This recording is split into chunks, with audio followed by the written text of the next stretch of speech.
Après avoir perdu le contrôle de son parti politique les démocrates dans le cadre de la présidentielle du 11 avril 2021, et l'ex-président Yahi Boni s'en remet à l'Union africaine, UA.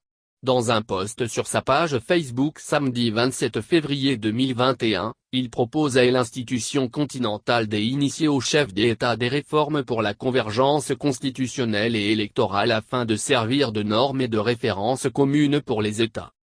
Et l'ancien président, Yahi Boni, ne rate plus aucune occasion pour s'immiscer dans la vie politique béninoise.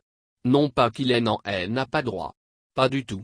Mais depuis les législatives de 2019, sa démonstration au marché de Dantokpa, et les 52 jours d'assignation à domicile à lui infliger, il aurait pu tirer les leçons de sagesse qui s'imposent. Et en profiter pour revoir dans le fond, comme dans la forme, le niveau de ses interventions. Mais, visiblement, c'est mal connaître le personnage. Il vient de fendre une tribune sur sa page Facebook, tribune reprise par Jeune Afrique. Et l'ex-président y constate que les processus électoraux sont de plus en plus non inclusifs, non équitables et non transparents. Il ajoute être préoccupé par les tensions électorales et la pandémie de Covid-19 qui prennent de l'ampleur en Afrique. Pour l'ancien président de l'Union africaine, il s'agit d'une situation très préoccupante. C'est pourquoi, il invitait l'Union africaine à agir. Je voudrais demander respectueusement à cette institution dont le leadership doit être renforcé, d'initier à nos chefs d'État des réformes pour la convergence constitutionnelle et des processus électoraux pour servir de normes et de références communes pour nos États, écrit-il. Pour lui, les réformes pour la convergence constitutionnelle et électorale passeront par le renforcement des mécanismes et instruments juridiques. Il évoque entre autres le mécanisme africain d'évaluation par les pairs, MAE, la Cour africaine des droits de l'homme, CAD, et les normes internationales. Il estime que tout cet arsenal mérite d'être revisité, avec pour but de mettre fin à la destruction des sociétés communes pour cause de gouvernance électorale.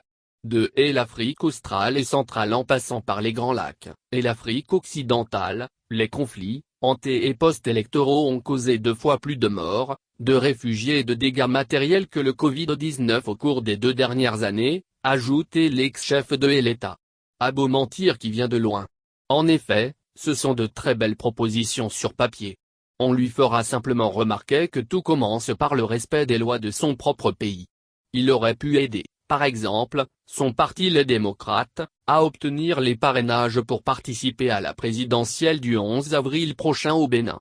Un des vice-présidents du parti les a eus, mais, comme d'habitude, habité par son impétuosité, et l'ex-président de la République a jeté son dévolu sur une dame, conseillère d'un autre chef d'État, et qui, à ce titre, ne pouvait pas faire l'unanimité dans le parti.